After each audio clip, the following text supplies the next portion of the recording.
Closing the eyes during prayer. This is a huge problem. And this is something that the Prophet ﷺ also mentioned, that this was something that he prohibited for himself and also for the companions as well. And even Ibn al-Qayyim rahimahullah also mentions that anybody who wishes to follow the guidance of the Messenger ﷺ, they should abstain from closing their eyes during the prayer. Imam Ahmad rahimahullah mentions that this is actually from the actions of the Yahudi and how they would pray.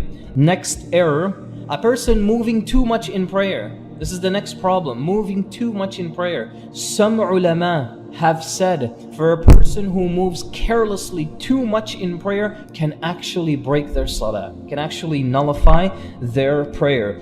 The Prophet ﷺ, what he mentioned was to protect yourself from kathratul haraka, protect yourself from too much movement in the salah. And that's important to understand, because what that tells you is that the Prophet ﷺ did not prohibit any movement in salah. So you literally don't have to train yourself to be like a statue and focused in the salah. But the Prophet ﷺ here, from this narration, what it teaches us is that we try to limit that as much as possible. Now we come to the mistakes in the ruku'.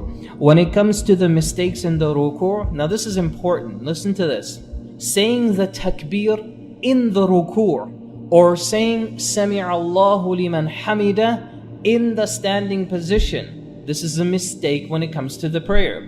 So how does this look? Is that a person will, when they're finished the surah, and then they bow down in the ruku' and they say Allahu Akbar.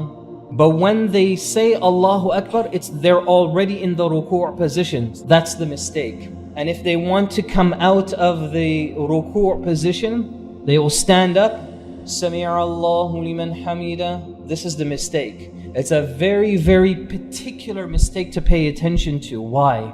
Because the Prophet ﷺ tells us, this is the authentic hadith that proves this. Now listen to how the hadith is. The Prophet ﷺ, Abu Hurairah describes it, that he would make the takbir. In other words, he would say Allahu Akbar when he goes into the ruku', whilst he is going into the ruku', not when he arrives in the ruku' position.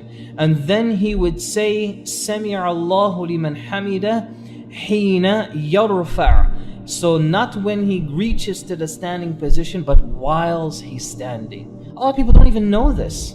A lot of people don't even think about that this could actually be an error in perfecting their prayer. So what do you want to do? What you'd like to do is you'd like to make sure that your takbir ends when you arrive in the position that you want to get into.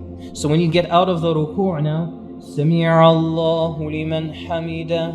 You see, I finish Sami'a Allahu liman hamida once I get into the complete standing position. It was a very particular practice of the Prophet ﷺ. Next mistake when it comes into the ruku'. And this here is not just for the ruku', but it's for every position in the salah, and that is the lack of at-tama'nina, the lack of relaxation in those positions. Not being relaxed when you get into the ruku', when you get into the sujood. Now, the Prophet ﷺ ordered us to have tatma'inna, or have relaxation, be calm when you reach these positions. Now listen to the words of how this hadith is constructed.